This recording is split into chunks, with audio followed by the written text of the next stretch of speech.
ভাইরা আমার, আল্লাহ রাসূল সাল্লাল্লাহু আলাইহি ওয়াসাল্লাম আমাকে আপনাকে ইবাদতের দিকে ঝুঁকতে বলেছেন। আল্লাহ রাব্বুল আলামিন আয়াতের মধ্যে ফরমান, ইন্নাল্লাযীনা আমানু ওয়া আমিলুস সালিহাতি ওয়া আখবাতু ইলা রাব্বিহিম, যারা ঈমান আনে, আমলে সালেহ করে, ওয়া আখবাতু ইলা রাব্বিহিম, আর রবের দিকে ঝুঁকে পড়ে, রবের দিকে ধাবিত হয়। আল্লাহ বলেন, উলাইকা আসহাবুল জান্নাহ, তারাই হলো জান্নাতের অধিবাসী। জোরে জোরে কোন সুবহানাল্লাহ। ও মুসলমান, আল্লাহর বান্দা, আল্লাহর গোলাম, আজকে আমরা ইবাদতের দিকে আমাদের মন নাই। দিন যত যায় সময় তত কেটে যায়। আল্লাহর অনেক বান্দা আছে কাঁচা দাড়ি পাকা হয়ে গেছে, শরীরের চামড়াগুলো ঢিল হয়ে গেছে, এখন পর্যন্ত আল্লাহর বান্দা মসজিদে আসে না। এমন মুরব্বি আপনাদের সমাজে আছে না? নাই? এমন অনেক মুরব্বি আছে রে ভাই, একটার পর একটা জলিল বিড়ি টানে। জলিল বিড়ি না টানলে মনে হয় যেন জিউটা বের হয়ে যায়। এরকম মুরব্বি আছে না? নাই?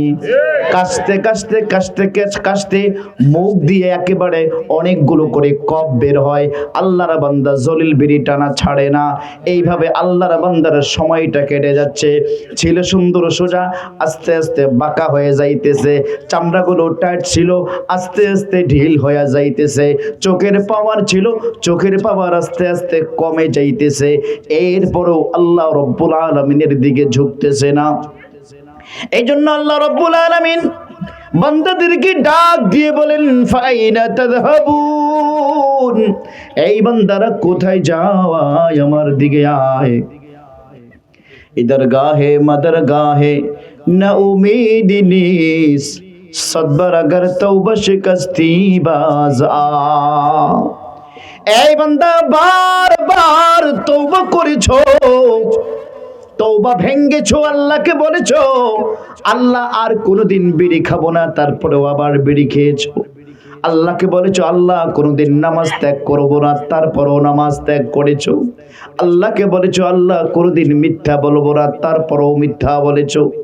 আল্লাহকে বলেছো আল্লাহ এই কাজটা কোনোদিন করবো না, তারপরেও করে ফেলেছো। আল্লাহ বলেন, বান্দারে আমি মন খারাপ করি নাই, আমি অসন্তুষ্ট হই নাই, তোমার দিকে চেয়ে আসি।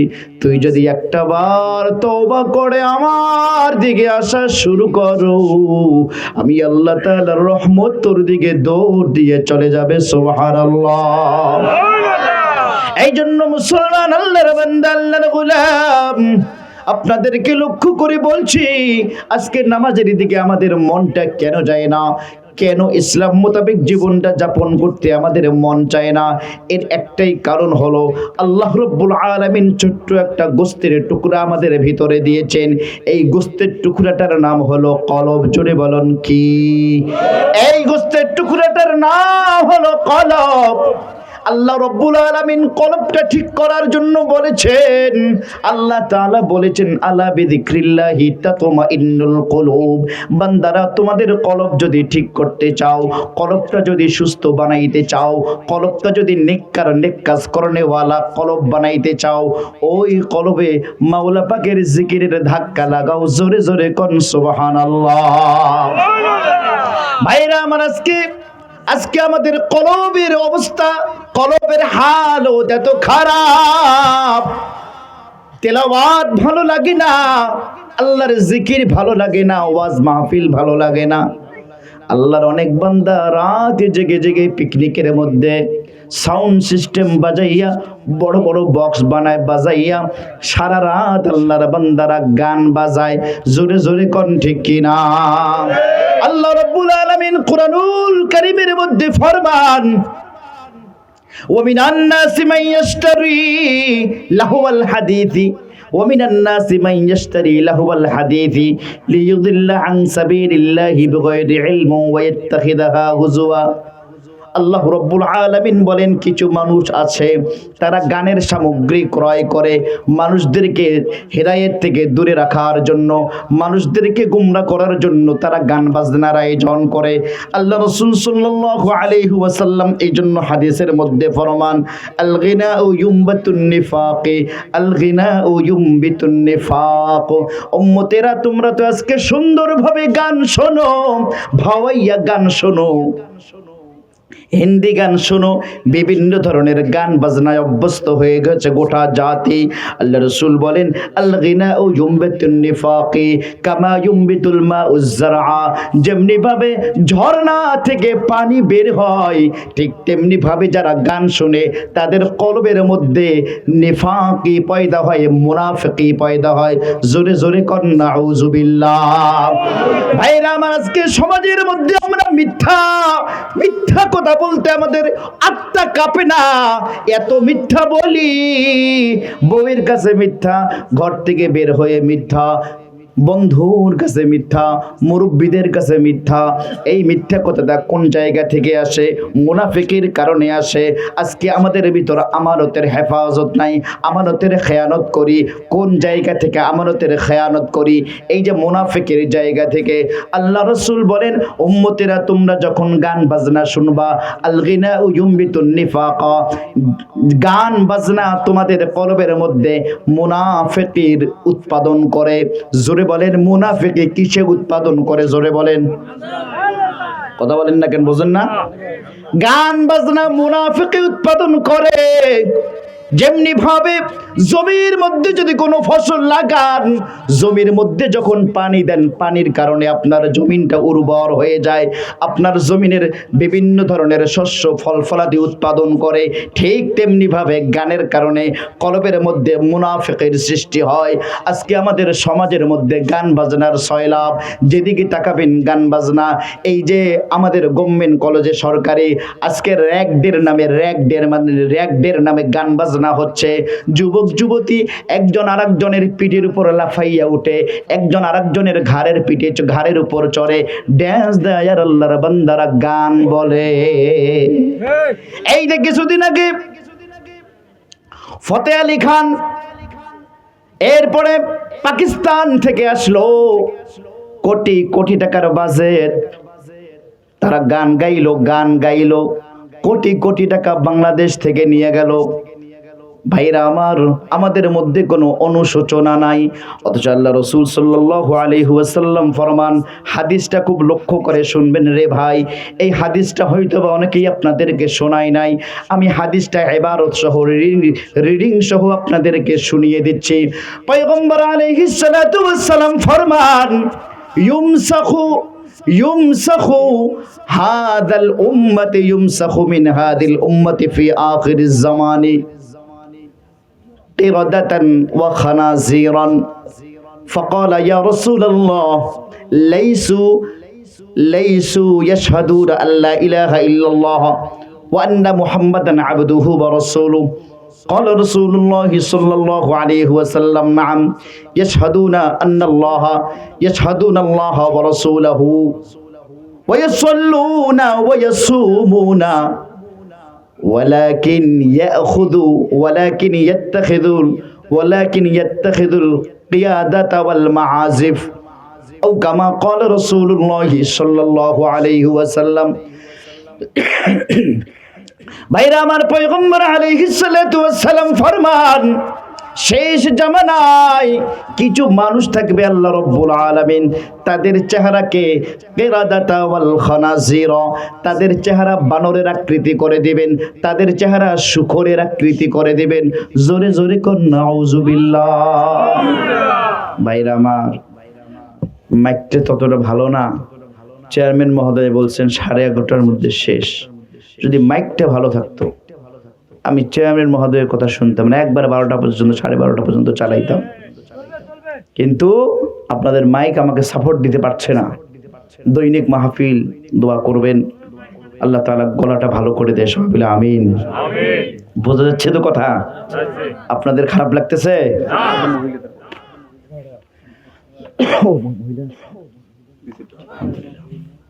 ভাইরা আমার, বলতেছিলাম পয়গম্বর আলাইহিস সালাতু ওয়াস সালাম বলেছেন, শেষ জামানায় কিছু মানুষ থাকবে, আল্লাহ রাব্বুল আলামিন তাদের চেহারা ইউমসাহুল কিরাদাত ওয়াল খানাজির, তাদের চেহারা বানরের মতো করে দিবেন, তাদের চেহারা শূকরের আকৃতি করে দিবেন। সাহাবায়ে কেরাম জিজ্ঞাসা করলেন, ইয়া রাসূলুল্লাহ, ইয়া হাবিবাল্লাহ, লাইসু আন ইয়াশহাদা আল্লা ইলাহা ইল্লাল্লাহ ওয়া আন্না মুহাম্মাদান আবদুহু ওয়া রাসূলুহু, ইয়া রাসূলুল্লাহ, তারা কি আল্লাহ তাআলাকে স্বীকার করে না? তারা কি কথার সাক্ষ্য দেয়নি আল্লাহ রাব্বুল আলামিন এক? ইয়া রাসূলুল্লাহ, তারা কি কথার সাক্ষ্য দেয়নি? পয়গম্বর আলাইহিস সালাতু ওয়াস সালাম, আল্লাহর রাসূল, এই কথার সাক্ষ্য কি তারা দেয়নি? আল্লাহ রাসূল সাল্লাল্লাহু আলাইহি ওয়াসাল্লাম বলেন, নাআম, অবশ্যই তারা দিয়েছে। তারা সাক্ষ্য দিয়েছে তারা মুসলমান, তারা সাক্ষ্য দিয়েছে আল্লাহ এক, তারা সাক্ষ্য দিয়েছে পয়গম্বর আলাইহিস সালাতু ওয়াস সালাম আল্লাহর রাসূল।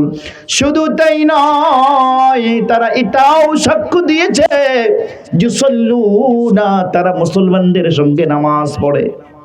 ভাইরা আমার, কথাটাকে এত হালকা ভাবে নিয়েন না, কথাটা এত হালকা না। আল্লাহ রাসূল বলেন ইউসাল্লুনা, তারা মুসলমানদের সঙ্গে নামাজ পড়বে, ওয়ায়াসুমুনা, মুসলমানদের সঙ্গেই রোজা রাখবে, মুসলমানদের সঙ্গেই হজ করবে। কত বড় কথা! এরপরেও আল্লাহ রাব্বুল আলামিন তাদের কালিমায়ে শাহাদাতের পরেও, তাদের 5 ওয়াক্ত নামাজ পড়ার পরেও, তাদের রমজান মাসে রোজা রাখার পরেও, তাদের জিকির আজকারের পরেও আল্লাহ রাব্বুল আলামিন তাদের চেহারাকে শুকরের মতো করে দিবেন, তাদের চেহারাকে বানরের মতো করে দিবেন। জোরে জোরে কন্যা আউযুবিল্লাহ। সাহাবায়ে কেরাম জিজ্ঞাসা করলেন, ইয়া রাসূলুল্লাহ, কোন গুনাহের কারণে তাদের চেহারা এই হালত হবে? আপনারা কি জানেন না, একটা সম্প্রদায় ছিল, আল্লাহ রাব্বুল আলামিন তাদেরকে বানর বানাইয়া দিয়েছেন। জানেন কিনা জোরে বলেন? হযরতে দাউদ আলাইহিস সালাতু ওয়াস সালামের সময় দাউদ আলাইহিস সালাতু ওয়াস সালাম জাবুর তেলাওয়াত করতেন, অত্যন্ত সুললিত কণ্ঠে তেলাওয়াত করতেন। মানুষদেরকে জাবুরের উপর আমল করার জন্য বারবার বলতেন। তাদেরকে বলতো, তোমরা গোটা সপ্তাহের 7 দিনের মধ্যে 6 দিন তোমাদের ব্যক্তিগত কাজকর্ম করো, শুধুমাত্র শনিবারের দিনটা তোমরা আল্লাহর ইবাদত করো। এই শনিবারের দিন তোমরা মাছ শিকার করো না, শনিবারের দিন তোমরা মাছ ধরো না। শনিবারের দিন মাছ না ধরে তোমরা অন্যদিন যা পারো করো, অন্যদিন যা পারো করো, অন্যদিন ব্যবসা বাণিজ্য করো। কিন্তু তারা মানে না। এরপরে আবার দাউদ আলাইহিস সালাতু ওয়াস সালাম আবার বললেন, তোমরা শনিবারের দিনটা আল্লাহর ইবাদতের জন্য রেখে দাও, শনিবারের দিন মাছ ধরো না। ঠিক আছে, গোসল তো করতে পারবো, হ্যাঁ গোসল করতে পারো। তারা করে কি, গোসলে নেমে মাছ ধরে। মাছের লেজটারে কি বলে, ফিসা নাকি? ফিসার মধ্যে সুতা লাগায় ঘাসের মধ্যে বেঁধে রাখে শনিবারের দিন গোসলের ছলে। দাউদ আলাইহিস সালামকে বলে, আমরা তো মাছ ধরি না, এমনি গোসল করলাম। ওদিকে মাছ ধরে রশি দিয়ে বেঁধে রাখছে। আল্লাহর সঙ্গে প্রতারণা কিনা জোরে বলেন? আল্লাহ অনেক কিছু সহ্য করলেও প্রতারণা সহ্য করে না। আল্লাহর সঙ্গে কোনো ধরনের প্রতারণা চলে না। আল্লাহ রাব্বুল আলামিন বলেন, যারা আমার সঙ্গে এই ছলচাতুরি করলো, আল্লাহ তাআলা তাদের ব্যাপারে বললেন, কুনু কিরাদাতান খাসিইন, তোমরা নিকৃষ্ট বানরে পরিণত হয়ে যাও। কন্না আউযুবিল্লাহ। যারা দাউদ আলাইহিস সালামের কথা শুনছিল না, তাদেরকে আলাদা করে দিয়েছে, সমাজের মানুষ তাদেরকে আলাদা করে দিয়েছিল। তারা ওই জায়গায় থাকে, শনিবারের ওয়াদা তারা ভঙ্গ করে, এরকম এইভাবে মাছ শিকার করে। হঠাৎ একদিন দেখে, মানুষগুলো দেখতেছে, কিরে কোনো আওয়াজ নাই কেন? ওই পাড়ার লোকজন, কোনো আওয়াজ নাই, কোনো শব্দ নাই, লোকগুলো গেল কোথায়? লোকজন রবিবারের দিন সকালবেলা গিয়ে দেখে এলাকার মধ্যে কোনো মানুষ নাই, সব বানর আর শূকরে পরিণত হয়েছে। যেগুলো একটু ছোট সাইজের ছিল, এই 16, 17, 18 বছর বয়সী যেগুলো ছিল, এগুলো হয়েছে বানর। আর যেগুলো 70, 80 বছরের বুড়া, এগুলো হয়ে গেছে শূকর। নাউজুবিল্লাহ। তারা বলে গেছে আহা, যখন এই পাড়ার লোকজন দেখতে গেছে, ওই শুকর আর বানর রূপী মানুষগুলো এসে তাদের পায়ের কাছে কান্নাকাটি করে, করার কিচ্ছু নেই। 3 দিন পরে সবাই মারা গেছে। আল্লাহ তাআলা কোরআনুল কারীমে বলেছেন, কুনু কিরাদাতান খাসিইন, যারা আমার শনিবারের ওয়াদাকে ভঙ্গ করেছে, আমি আল্লাহ তাআলা তাদেরকে বানর বানাই দিছি। সময় সংক্ষেপ ভাইরা আমার, আপনারা বিরক্ত হচ্ছেন? অনেকে হচ্ছেন, 2-1 কয় না, বাকিরা চুপ করে বসে আছে যে কতখানি মোনাজাত হয়। হ্যাঁ ভাইরা আমার, 11:30 বলছি, আপনার শুনলে চলবে, সমস্যা কি? এত বড় বক্তব্য আমরা শুনবো না, শুনি না, আমার কালকে আবার মাহফিল আছে নাগেশ্বরী, বিশাল বড় প্রোগ্রাম, গলার রেস্ট দিতে হবে। ভাইরা আমার, আল্লাহ রাব্বুল আলামিন আমাকে আপনাকে অল্প সময়ের জন্য দুনিয়াতে পাঠাইছে। আজকে মা বোনদেরকে লক্ষ্য করে বলতে চাই, মা রে, আল্লাহ রাব্বুল আলামিন তোমাদেরকে কত সম্মান দিয়েছেন, কত মর্যাদা দিয়েছেন। আল্লাহ রাব্বুল আলামিন নারী জাতিকে এত শ্রেষ্ঠত্ব দিলেন, নারী জাতির কে কেন্দ্র করে নারীর নাম দিয়ে একটা সূরা নাজিল করলেন। কোন সুবহানাল্লাহ। সূরাটার নাম হলো সূরাতুন নিসা। সূরাতুন নিসা। নিসার বিপরীত আসে রজুলুন, এর বহুবচন হলো রিজালুন। ভাইরা আমার, যারা কোরআন পড়তে পারেন তাদেরকে আমি জিজ্ঞাসা করতে চাই, সূরাতুর রিজাল নামে কোন সূরা আছে নাকি? নাই। ওই যে হাফেজ সাহেব মানে 2-1 আছেন, সূরাতুর রিজাল বলতে কোন সূরা? আল্লাহ তাআলা মহিলাদের নাম দিয়ে সূরা আনলেন। সুবহানাল্লাহ কোন? আপনারা বেজান নাকি? মহিলা হচ্ছে আমাদের মায়ের জাত। সুবহানাল্লাহ। আল্লাহ রাসূল সাল্লাল্লাহু আলাইহি ওয়াসাল্লামের কাছে দুনিয়ার মধ্যে 3টি জিনিস সবথেকে দামি ছিল। এই 3টি জিনিসের মধ্যে আবার একটা জিনিস সবথেকে দামি ছিল। আল্লাহ রাসূল সাল্লাল্লাহু আলাইহি ওয়াসাল্লাম বলেন, হুব্বিবা ইলাইয়া মিন সালাসিন, আমার কাছে 3টি জিনিস সবথেকে প্রিয়। 1 নম্বরে হলো আত-তাইব, 1 নম্বরে হলো আতর। কি প্রিয়? আতর। 2 নম্বরে আল্লাহ রাসূল সাল্লাল্লাহু আলাইহি ওয়াসাল্লাম ফরমান, 2 নম্বরে আমার কাছে প্রিয় হচ্ছে, আমার কাছে শ্রেষ্ঠ হচ্ছে গোটা সমাজের নারী সম্প্রদায়। সুবহানাল্লাহ। আল্লাহ রাসূল সাল্লাল্লাহু আলাইহি ওয়াসাল্লাম নারী জাতিকে সম্মান করতেন। 3 নম্বরে আল্লাহ রাসূলের কাছে প্রিয় ছিলেন ওয়াজুইলাত কুররাতু আইনি ফিস সালাহ। আল্লাহ রাসূল বলেন, নামাজের মধ্যে দাঁড়িয়ে থাকাটা আমার কাছে সবথেকে ভালো। জোরে জোরে করুন সুবহানাল্লাহ। ও মা, তোমাদেরকে লক্ষ্য করে বলছি মা, আল্লাহ রাব্বুল আলামিন তোমাদের মর্যাদা দিয়ে তোমাদের নামে সূরা নাজিল করলেন। আল্লাহ রাব্বুল আলামিন তোমাদের নামে সূরা নাজিল করে তোমাদের মর্যাদা বাড়াইয়া দিলেন। আল্লাহ রাসূল সাল্লাল্লাহু আলাইহি ওয়াসাল্লাম বললেন, আমার কাছে সবথেকে অন্যতম দামি বস্তুর নাম হলো মহিলা। আল্লাহ রাব্বুল আলামিন নারী জাতিকে মর্যাদা দিলেন। ভাইরা আমার, এই জন্য মা বোনদেরকে লক্ষ্য করে বলছি মা, আল্লাহ রাব্বুল আলামিন যখন আপনাদেরকে এত মর্যাদা দিলেন, আপনারা কেন বেপরদায় চলাফেরা করেন? একটা মেয়ে, একজন নারী যখন সমাজের মধ্যে বেপরদায় চলাফেরা করে, ওই সমাজের যত পুরুষ ওই নারীর চুলের দিকে তাকাইয়া থাকে, চেহারার দিকে তাকাইয়া থাকে। প্রত্যেকটা তাকানোর মধ্যে এক একটা করে কবিরা গুনাহ পুরুষের আমলনামায় লেখা হয়। পুরুষের বাম কাঁধের মধ্যে লেখা হয় নাউজুবিল্লাহ। ও মুসলমান, জবাব দেন, যার কারণে কবিরা গুনাহ লেখা হয় তার আমলনামায় বুঝি সওয়াব লেখা হয়। আপনার কারণে আমার আমলনামায় কবিরা গুনাহ লেখা হচ্ছে, আপনার আমলনামায় বুঝি সওয়াব হবে? যার কারণে কবিরা গুনাহ লেখা হয় তার আমলনামায় ততটা কবিরা গুনাহ লেখা হয়। কারণ আল্লাহ রাসূল বলেন, লাআনাল্লাহুন নাযিরিনা ওয়াল মানজুর, যে দেখায় যে দেখে উভয়ের উপর আল্লাহ তাআলার লানত। ও মুসলমান, আল্লাহর বান্দা, আল্লাহর গোলাম, মা বোন, ও অল্প সময়ের জন্য আল্লাহ তাআলা তোমাদেরকে আমাদেরকে দুনিয়ায় পাঠাইছেন।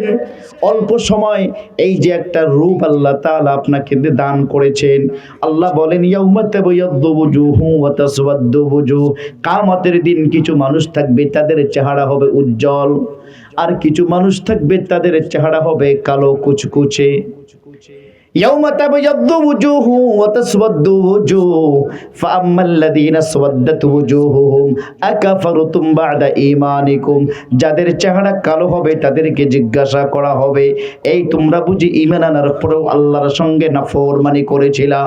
ওমা, যেই চেহারাটাকে সুন্দর রাখার জন্য কত ধরনের ক্রিম তোমরা ব্যবহার করো, যেই চেহারাটাকে সুন্দর করার জন্য আমার যুবতী বোনেরা বারবার বিউটি পার্লারে যায়, যেই চেহারাটাকে সুন্দর রাখার জন্য বিভিন্ন ব্র্যান্ডের দামি সাবান তোমরা ব্যবহার করো, বারবার আয়নার সামনে দাঁড়িয়ে যাও, ওই চেহারাটা যদি আল্লাহর জন্য নত না হয়, ওই চেহারার মধ্যে যদি অজুর পানি না পড়ে, ওই চেহারা দিয়ে যদি মাওলা পাকের জিকির না বের হয়, ওই চেহারা কিন্তু কিয়ামতের দিন কালো কুচকুচে হয়ে যাবে।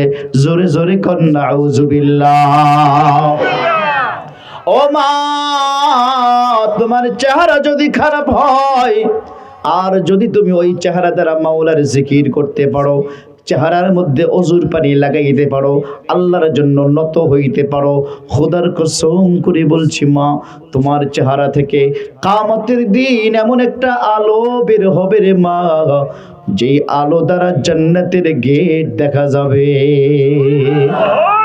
এই জন্য মা বোনদেরকে বলছি, মা, আল্লাহ রাসূল সাল্লাল্লাহু আলাইহি ওয়াসাল্লাম হাদিসের মধ্যে মেয়েদেরকে 3টি দায়িত্ব দিয়েছেন। জোরে বলেন কয়টি দায়িত্ব? 3টি দায়িত্ব দিয়েছেন। প্রথম নাম্বার দায়িত্ব হলো ইদা নাযারা ইলাইহা সারারাতুহু, স্বামী যখন তোমাদের দিকে তাকাবে, স্বামীর দিকে মুচকি হাসি দিয়ে তাকাতে হবে, স্বামীকে সন্তুষ্ট করতে হবে, স্বামীর দিকে মুচকি হাসি দিয়ে তাকাতে হবে। স্বামী বাহিরের মধ্যে রিকশা চালাইয়া আসছে, ভ্যান চালাইয়া আসছে, দোকানদারি করে আসছে, চাকরি বাকরি করে আসছে, বাড়ির মধ্যে আসার পর যদি তোমার কাছে একটু পানি চাই, শরবত চাই, তুমি খবরদার রাগ করে বলো না, এই যে এতক্ষণ ভালোই ছিলাম, আমাকে জালবার জন্য লোকটা কেবল বাড়ির ঢুকলো, এরকম কথা মা কোনোদিন তুমি বলবা না। আল্লাহ রাব্বুল আলামিন তোমাদের সম্মান, তোমাদের মর্যাদা, নারীকে সম্মান করার, স্বামীকে সম্মান করার ভিতরে রেখেছেন। এই জন্য আল্লাহ রাসূল বললেন ইদা নাযারা ইলাইহা সাররাতুহু, যখন তোমাদের স্বামী তোমাদের দিকে তাকাবে, খবরদার মুখটা খারাপ রেখো না, সঙ্গে সঙ্গে একটা মুচকি হাসি দিয়ে তোমার স্বামীকে সন্তুষ্ট করে দাও। আজকে কি অবস্থা! এক জরিপে বের হয়েছে, ঢাকার মধ্যে প্রত্যেকটা 40 মিনিটে এক একটা করে তালাক হয়, প্রত্যেক 40 মিনিটে একটা ডিভোর্স হয়। এই শতকরা 10টা ডিভোর্সের মধ্যে 7টাই দেয় নারীরা। ডিভোর্স, স্বামীর সঙ্গে একটু কথা কাটাকাটি, এই আমি তো গার্মেন্টসে করি, তুই পাও 20,000, আমি পাই 30,000, তোর কাছে থাকার দরকার আছে? কথা বলেন ঠিক কিনা? এভাবে ভাইরা আমার, স্বামী স্ত্রীর মধ্যে মিল মহব্বত।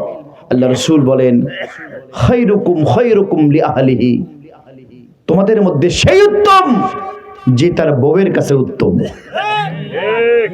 কারণ বউ স্বামীর একে ভিতর বাহির, জাহের বাতেন সব জানে। কথা বলেন ঠিক কিনা? কোথায় কি আগাম কুকাম যা কিছু করে সবার কাছে ঢাকতে পারলেও বউয়ের কাছে ঢাকা যায় না। কথা বলেন ঠিক কিনা? এজন্য প্রত্যেকটা স্ত্রী তার স্বামীর চরিত্র জানে। আল্লাহ রাসূল বলেন খায়রুকুম লিআহলিহি, তোমাদের মধ্যে সেই উত্তম, সেই শ্রেষ্ঠ, ওই পুরুষ শ্রেষ্ঠ যে তার নারীর কাছে, যে তার স্ত্রীর কাছে শ্রেষ্ঠ। ওয়া আনা খায়রুন লিআহলি, আমি রাসূল আমার স্ত্রীদের কাছে উত্তম। কোন সুবহানাল্লাহ। ভাইরা আমার, বলতেছিলাম মা বোনদেরকে লক্ষ্য করে বলতেছিলাম, মা তোমাদের দ্বিতীয় দায়িত্ব হলো ওয়াইদা আমারাহা আতাআতুহু, স্বামী যদি কোনো ব্যাপারে বৈধ আদেশ করে স্বামীর আদেশটা মান্য করা, স্বামীর কথা মেনে চলা।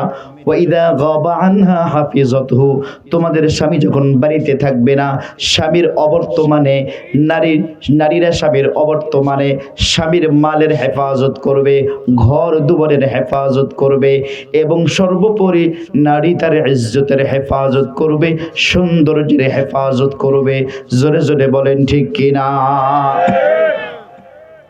এই জিনিসগুলোর উপর যদি নারীরা আমল করে চলতে পারে, প্রত্যেকটা সমাজের মধ্যে প্রত্যেকটা পরিবার হবে একটা সুখময় পরিবার, প্রত্যেকটা পরিবারের মধ্যে সুখ আর শান্তিতে ভরে যাবে। কথা বলেন ঠিক কিনা? আমি খেয়াল করে দেখবেন, এই যে তিনটি কথা, যে তিনটি দায়িত্ব আল্লাহ রাসূল নারীদেরকে দিয়েছেন, এই তিনটি কাজের যখন ব্যত্যয় ঘটে তখনই অশান্তি, ঝগড়া, ডিভোর্স, পিটাপিটি, হানাহানি, মারামারি, স্বামী স্ত্রীর মাথা ফাটিয়ে দিয়েছে, স্ত্রীও কম না, স্ত্রীও হাত ঠ্যাং ভেঙে দিয়েছে। কথা বলুন ঠিক কিনা? এই জন্য সময় ক্ষেপণ করব না, 11:30 পার হয়ে গেছে। আমি মোনাজাতের দিকে চলে যাব। সবাইকে বলবো, আল্লাহর বান্দা বান্দিরা, দুনিয়ার জীবনে আমরা বেশি দিন থাকবো না। একটা সময় চলে আসবে, দুনিয়ার জীবনকে বিদায় জানিয়ে আমাদেরকে কবরের জীবন শুরু করতে হবে। দুনিয়ার মধ্যে যা কিছু করব আল্লাহ রব্বুল আলামিনের কাছে হিসাব দিতে হবে। এই জন্য দুনিয়ার জীবনটাকে আল্লাহর জন্য সমর্পণ করি, আল্লাহ রব্বুল আলামিনের জন্য নিজের জীবন যৌবনটাকে ওয়াকফ করি। যেমনি ভাবে মসজিদের মধ্যে নামাজ পড়ার জন্য যাব, ঠিক তেমনি ভাবে, যেমনি ভাবে মসজিদের মধ্যে নামাজ পড়ার জন্য যাব, ঠিক তেমনি ভাবে আল্লাহ রাব্বুল আলামিনের বিধান রাষ্ট্রীয় পর্যায়ে কিভাবে কায়েম করা যায় সেই জন্য আমাদেরকেও বাহ্যিকভাবে চেষ্টা করতে হবে। সাহাবায়ে কিরাম আজমাইন রিদওয়ানুল্লাহি তাআলা আলাইহিম আজমাইন যেমনি ভাবে রাতের মধ্যে দাঁড়াইয়া যাই নামাজের মধ্যে চোখের পানি ফেলে ফেলে আল্লাহ রাব্বুল আলামিনের ইবাদত বন্দেগী করতেন, আবার দিনের মধ্যে ঘোড়ার পৃষ্ঠে চড়ে জিহাদের ময়দানে গিয়ে ইসলাম কায়েমের জন্য সংগ্রাম করতেন। ভাইরা আমার, গাড়ির চাকা দুইটা, কয়টা চাকা? যদি একটা চাকা নষ্ট হয় সামনের দিকে যাবে নাকি ঘুরবে? যারা আজকে শুধুমাত্র ইবাদতের ভিতর জীবনটাকে সীমাবদ্ধ রেখেছেন, একটা বারের জন্য ইসলামী হুকুমত কায়েম হোক এই স্বপ্ন যারা দেখেন না, আল্লাহর কসম করে বলছি আপনার গাড়ি জান্নাত পর্যন্ত যাবে না। জান্নাতে যাওয়ার কারণ তো দেখেই না আমি, কিভাবে যাবে? যেই নবী এত পাওয়ারফুল মেরাজ করালেন, আরশে আজিমে গেলেন, সেই নবী জিহাদের ময়দানে গিয়ে দাঁত শহীদ করলেন। আর তুমি মসজিদের কোণে বসে জিকির আজকার করে একবারে মসজিদ থেকে বেড়েই হও না, জীবনের রাজপথে নামো না, ইসলাম কায়েমের জন্য স্বপ্ন দেখো না। আল্লাহ রাসূল বলেন, মান মাতা ওয়ালাম ইউহাদ্দিস বিহি নাফসাহু, মান মাতা ওয়ালাম ইয়াখজু ওয়ালাম ইউহাদ্দিস বিহি নাফসাহু মাতা আলা শুবাতিন নিফাক। যে ব্যক্তি জিহাদ করলো না, জিহাদের সংকল্পও করলো না, এই অবস্থায় যদি কেউ মৃত্যুবরণ করে, মাতা আলা শুবাতিন মিন নিফাক, তার মৃত্যুটা একটা মুনাফিকের মৃত্যু হলো। আর মুনাফিকের ব্যাপারে আল্লাহ রাসূল বলেন, আল্লাহ তাআলা বলেন, ইন্নাল মুনাফিকিনা ফি দারকিল আসফালি মিনান নার। কাফের যে জাহান্নামে যাবে তার থেকেও নিকৃষ্ট জাহান্নামে যাবে মুনাফিক। এই জন্য যেমনি ভাবে আমরা নামাজ পড়বো, আল্লাহর জিকির আজকার করব, ঠিক আল্লাহ রাব্বুল আলামিনের বিধান কায়েমের জন্য আমি আপনাদের সবাইকে ইসলামী আন্দোলন বাংলাদেশের দাওয়াত দিয়ে গেলাম। রাজি আছেন সবাই? ভাইরা আমার, আজকে আমাদেরকে রাজি না হয়ে কোনো লাভ নেই। এদেশের মানুষ রক্ত দিয়ে, জীবন দিয়ে যেই ফ্যাসিস্ট সরকারকে এদেশের মসনদ থেকে উৎখাত করলো, আমরা দেখতে পাচ্ছি নব্য ফ্যাসিস্টদের পদধূলি আমরা কানের মধ্যে শুনতে পাচ্ছি। কথা বলেন ঠিক কিনা? যারা আগের মতো টেন্ডারবাজি করবে, রাস্তা দখল করবে, হাজার বাজার ঘাট দখল করে এদেশের মানুষকে শোষণ করবে, ওই সমস্ত ব্যক্তিদের পদধ্বনি আমরা কানে শুনতে পাচ্ছি। আমাদেরকে ঐক্যবদ্ধ থাকতে হবে। ঐক্যবদ্ধ থাকতে হবে, নয়তো এই জীবন দেওয়া সেই মুগ্ধর আত্মার কাছে আমাকে আপনাকে অপরাধী হিসেবে দাঁড়াইতে হবে। আবু সাঈদের আত্মার কাছে আমাকে আপনাকে অপরাধী হিসেবে দাঁড়াতে হবে। যে জীবন দিলাম তোমরা কি করলা, যেই লাও হেই তো কদু। আল্লাহুম্মা আনতাস সালাম আল্লাহুম্মা আমিন ইয়া আউয়ালাল আউয়ালিন يا آخر الآخرين يا ذا القوة المتين يا راحم المساكين اے مولا کریم আল্লাহ, আমরা কতগুলো গুনাহগার বান্দা বান্দি শুধুমাত্র কেবলমাত্র আপনার দ্বীনের কিছু কথা শোনার জন্য, আপনার মহত্ব বরত্ব শ্রেষ্ঠত্বের কিছু আলোচনা শোনার জন্য, আল্লাহ কোরআন থেকে হাদিস থেকে কিছু কথা শোনার জন্য আপনার বান্দা বান্দিরা আরামের শয্যাকে পরিত্যাগ করে, বাড়ির কাজকর্ম পরিত্যাগ করে আল্লাহ এই ওয়াজের প্যান্ডেলে এসে বসে পড়েছে। আল্লাহ ভালো কোনো ব্যবস্থা নেই, আল্লাহ কষ্ট করে আপনার বান্দারা কনকনে শীত উপেক্ষা করে বসে আছে। আল্লাহ এগুলোর বিনিময়ে সবাইকে জান্নাতের মালিক বানাইয়া দিন। এই মাওলা কারীম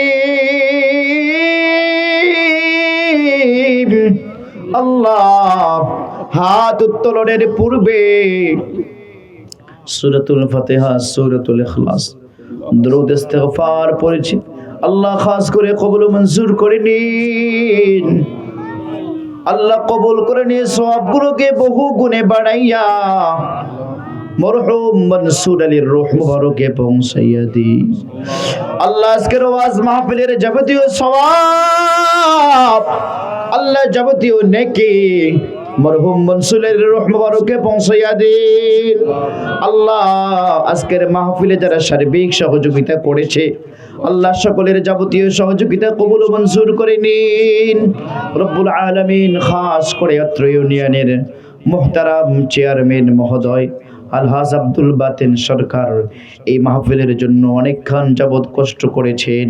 আল্লাহ খাস করে তার শ্রমকে কবুল ও মঞ্জুর করে নিন রব্বুল আলামিন। অত্র ইউনিয়নের সম্মানিত চেয়ারম্যানকে আল্লাহ খাস করে আপনি হায়াতে বরকত দিয়ে দিন। আল্লাহ আরো বেশি বেশি জনসেবা করার তৌফিক দিয়ে দিন রব্বুল আলামিন। আল্লাহ খাস করে অত্র মাহফিলের মধ্যে আমরা যারা হাত তুলে আমিন আমিন বলছি, খাস করে আমাদের সবাইকে মাফ করে দিন আল্লাহ। যারা আয়োজন করলেন ওই বংশের মধ্যে যারা মরহুম মনসুর আলী সহ আরো যারা অন্ধকার কবরে চলে গেছে, খাস করে সবাইকে মাফ করে দিন আল্লাহ। আমরা যারা হাত তুলে আমিন আমিন বলতেছি, অনেকের বাবা নাই, অনেকের মা নাই, দাদা দাদি নাই, নানা নানি নাই, মহব্বতের লোকগুলো অন্ধকার কবরে শুয়ে আছে। আল্লাহ খাস করে সবাইকে মাফ করে দিন আল্লাহ। খাস করে আল্লাহ মনসুর আলীর মেয়েকে কবুল ও মঞ্জুর করে নিন রব্বুল আলামিন। আল্লাহ মনের নেক মাকসাদগুলো পুরো করে দিন আল্লাহ। আমরা যারা হাত তুলে আমিন আমিন বলছি, জানি না কার মনের কি আশা, কার মনের কি ব্যথা। আল্লাহ মনের ব্যথাগুলো দূর করে দিন, মনের আশাগুলো পুরা করে দিন আল্লাহ। আমার মা বোনেরা হাত তুলেছে, আল্লাহ মা বোনদেরকে সুখের জীবন, শান্তির জীবন দান করুন আল্লাহ। জানি না মা বোনদের মনে কি আশা, খাস করে মনের আশাগুলো পুরা করে দিন, মনের ব্যথাগুলো দূর করে দিন, সুখের জীবন, শান্তির জীবন সবাইকে দান করুন।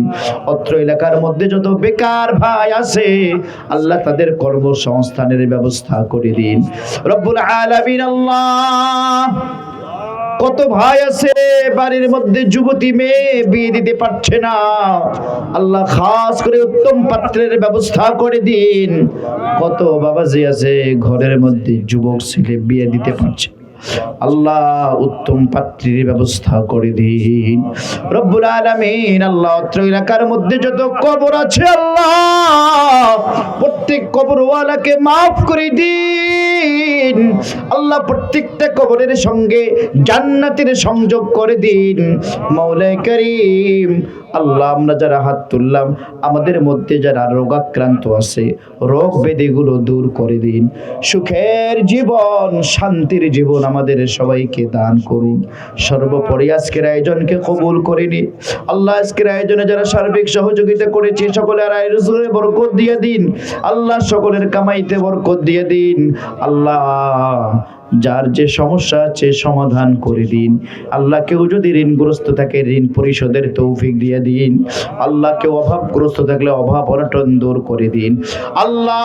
সবাইকে সচ্ছলতার জীবন আল্লাহ, সুখময় জীবন সবাইকে দান করুন। সাল্লাল্লাহু তাআলা আলা খায়রি খালকিহি মুহাম্মাদিন ওয়া আলা আলিহি وأصحابه أجمعين آمين برحمتك يا أرحم الراحمين. السلام عليكم ورحمة الله.